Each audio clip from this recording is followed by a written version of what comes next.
What we're doing today from testing, not part replacement, also applies on other Honda and Acura vehicles with the turbo engines. So stay with me.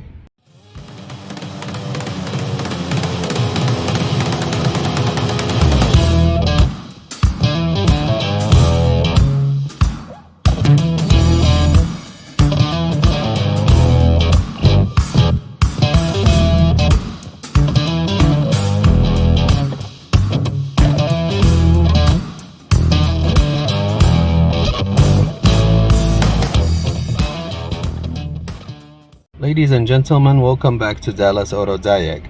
I'm sitting inside a 2018 Honda Accord that has a P0299 code. Car was taken to the dealer, and the dealer told the owner, you need a new turbo. They quoted him $3,600 to do so. He said, hell no. I don't blame him.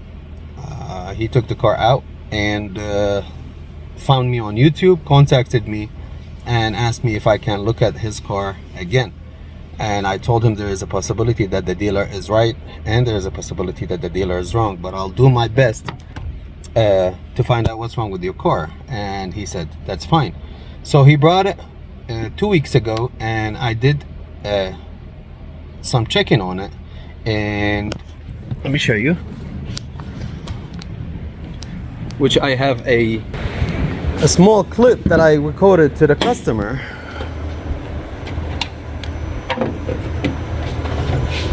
Just bear with me.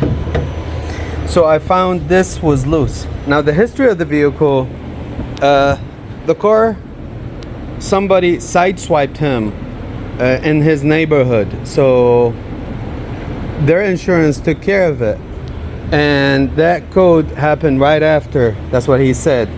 So this was completely loose and it was leaking air, and this side also, but this side was really loose. Like I will show you. I think I still have the clip. I will show you right now.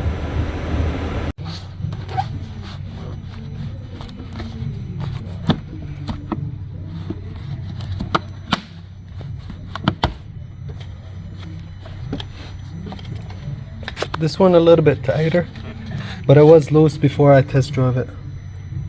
But this one is loose. This one's leaking here. So what I did, I tie it, and I drove the car. I took the car in a test drive right here in the neighborhood. I'm in the shop, by the way. And the car didn't come back, but the car needed more driving. So I called the customer and I told him, come pick it up, drive it. We reset the trip mileage, and I told him if you pass 60-70 miles you're good to go. So he drove it, and the same day the code came back. So I told him to bring it back for more diag time, and actually I kept following my test that I am about to show you, and at the end I told him the turbo is bad. Although during the testing I found something interesting. There was some noise when I activate this component right here. There's a noise comes from the turbo that I told him I don't think this is normal, and I did actually record a video for him, and hopefully I can find it. I will share it right now.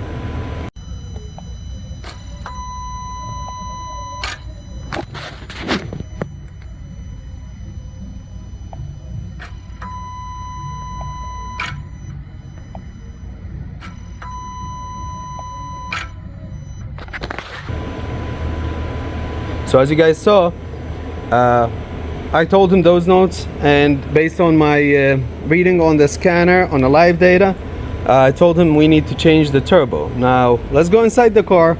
I want to show you what I followed to how did I check this car. Inside the car, and as you know, when a Honda has a check engine or any other problem in one of the modules, the ABS, all the lights will come on.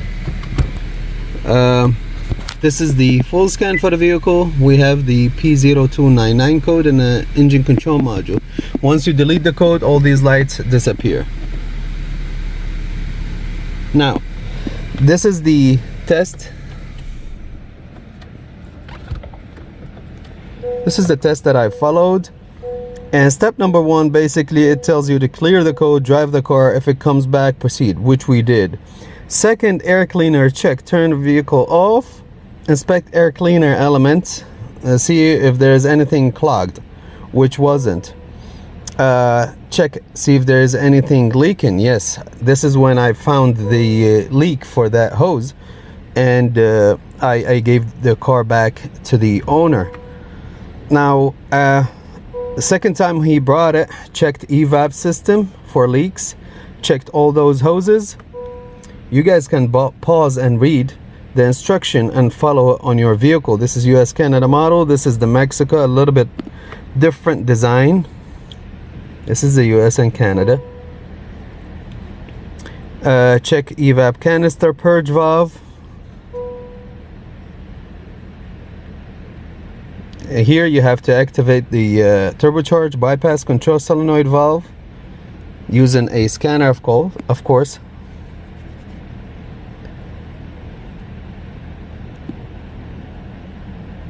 Step number 7.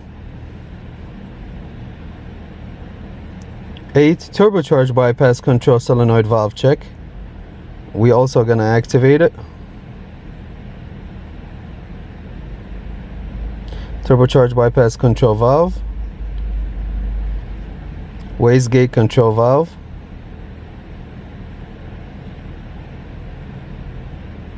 and then at the end it says replace turbocharge. But there is a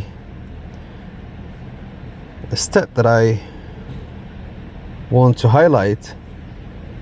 Give me one moment, I have a customer. So right here, this is the test that I want to share with you. Especially number 4, if all the seems okay, then the turbo may have failed. A clue for a worn turbo is a low electric wastegate voltage. One that was worn had a learned position of 3 inches, but 3 volts from the electric wastegate position sensor, which should be 4.2 or so. So 3 volts from that sensor reading, it's a indication to a bad turbo, in addition to the test that we did here. So let me show you the things that I found before. Here's the parameters that we are going to watch, and we're starting the vehicle.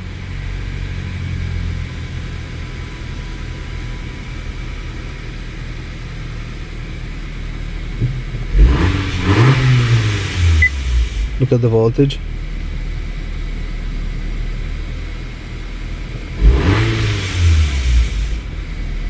Three. Okay, we're going to, we're idling right now. We're going to take a screenshot for this and compare it after replacement of the turbo. By the way, yeah, car is here because customer ended up buying a turbo unit from an eBay listing, which claims that it was taken from a car that had only 8,000 miles, which is almost brand new.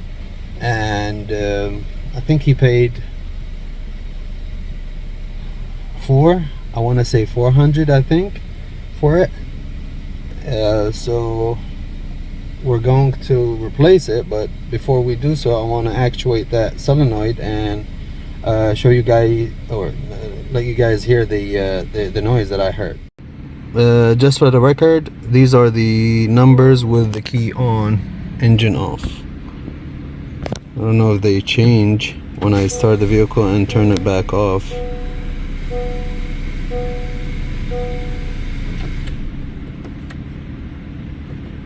Key on? No. Okay. We're in the active test section and we chose electric wastegate. Let's go. Okay. The key is on right now.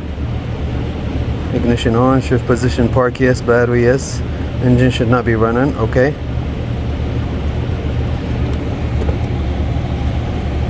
Let me turn this off so you hear it better.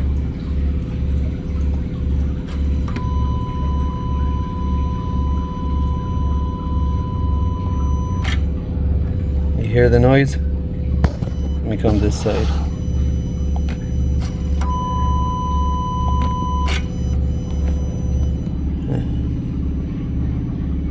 Actual lift 8 millimeters, target 8 millimeters.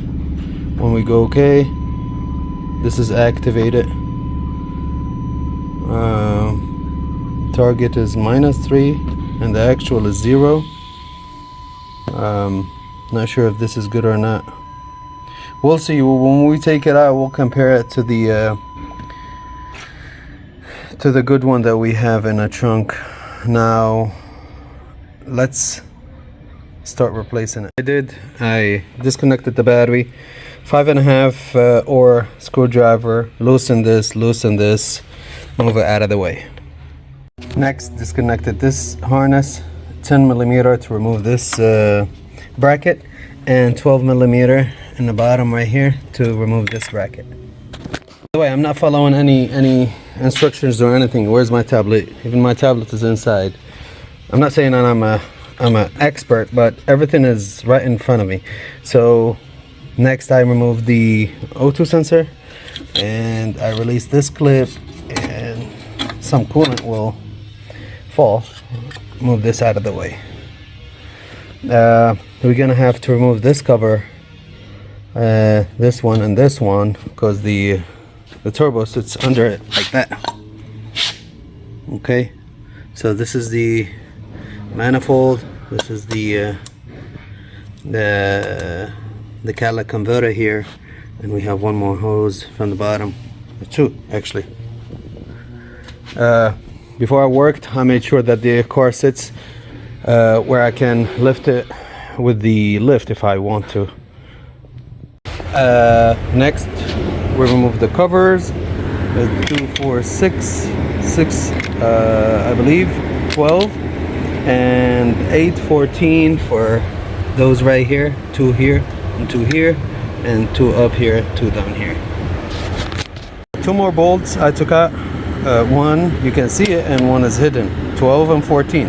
The 12 holds this pipe to the turbo, and I push it out of the way. And the 14 actually is right here. You see this bracket? It's underneath. So I use this kind of extension. Where is it? Right here. This with my ratchet with the 14, and I was able to take it out. When I quoted the job, I pulled in all data. You can see the time, and the standard time is 4.3 hours for the turbocharger remove and replace. I started at 4:20 and it's now almost 5:20 with recording, and I think we should be fine.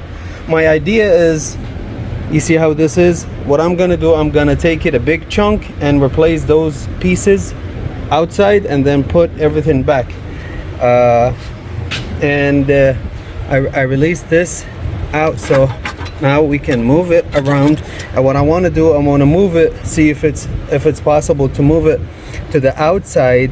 So hopefully I can reach one part right here. This lives between the catalytic converter and some other pipe. This is really hard to take out. This is right here, the 12 millimeter bolt that we took out. So we still have 1, 2, that's it. It'd be a good idea to drain the coolant before you start working. I always just got carried out. I forgot about it. So this hose, we can get to it from here, I think, and the other one is right here. Either we disconnect it from here. I know you guys don't see it probably. Let me see if I can do something. It's behind the AC compressor bracket, or from above over there. Yeah, that's the one. Yeah. So I had an idea to make more space for me. 2 14 millimeter bolts, one right here to hold the catalytic converter to the engine. So once I move it, I was able to push it to the right side, and then I had more than enough space to release this one from here, this hose. And this one took me some time to, I mean, the clamp was easy. I used this setup, but to take it out of that neck, that was the hard part. Anyways, now it's released.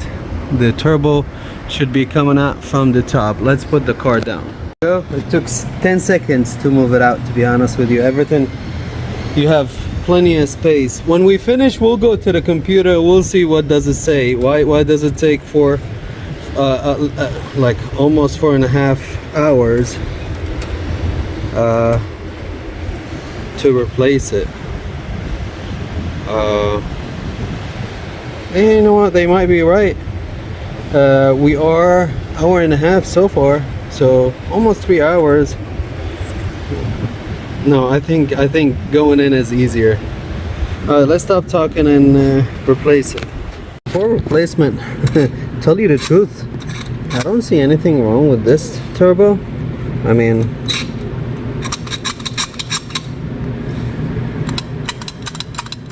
this might be playing more than this one. You see how this is? Okay. Alright, you see it? Not much of a play here. There's a lot of play. You see it? This might be the reason when it closes, it still lets some air go through. Or not, because the I don't know, man. And this one is not stiff, it's not play, just like this one here. We gotta move some stuff from here to here. One little note, every piece I'm switching, I want to make sure that it's not broken, it's not cracked, those hoses are not damaged. This washer, made sure that it's good, it has some meat in it to seal. That's something you probably want to do. Make sure you clean the catalytic converter like surface face. I had some carbon built up here, so I had to clean it so you won't have any leak, air leak, exhaust leak. This is clean. This turbo is clean, by the way. Well, usually in any removal and installation of a component, it tells you how to remove it and then tell you the installation. Do it in a reverse order. I'm not doing it in a reverse order. The reason why, because right now with the turbo sitting right here, I have movements, so I'm able to move and put things back, like the hoses here, and especially that bolt in the bottom. I have the catalytic converter still away, so it's easier for me now to do the bolt. And I might do these here and then go to the bottom. Everything back to its place from the bottom. Now let's go back to the top and finish. Another important note, when you put this cover, make sure that it doesn't have any scuffing marks here.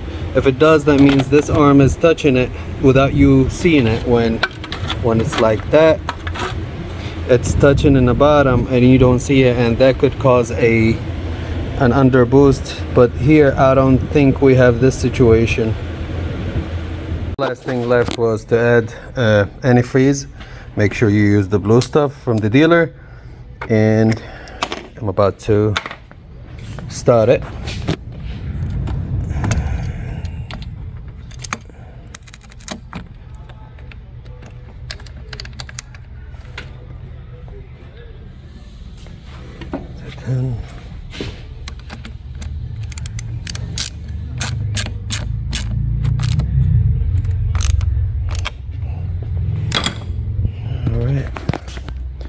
Of course, we're not gonna have. I think we're not gonna have the code because the battery was disconnected. The key. Let me bring the key. All right.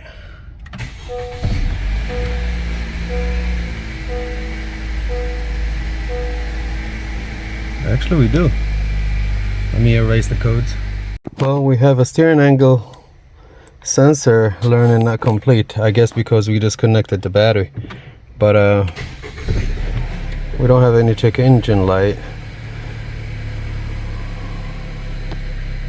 Alright, so I clear all the codes. Of course, I don't expect the check engine light to come right back right away. Car needs to be driven, and I'm going to call the owner, tell him to come pick up the car, drive it tomorrow, after tomorrow, make sure everything is okay. This is the end of the recording, and I will definitely update you guys with the results. Customer has to drive it over 50, 60, 70 miles or even 100. I'll be comfortable seeing it passing 100. And of course, it's all about scanning and make sure all monitors are okay. And again, I will not post this video without any update, if it is good or bad. Hopefully it's good, you know. But until then, thank you guys for watching, for sticking around. I hope this video is gonna help somebody fixing his car. Have a good day. I forgot to mention that I finished 720, so I started 420, 720, 3 hours with recording. That means 2 hours and a half. All right, that's not bad.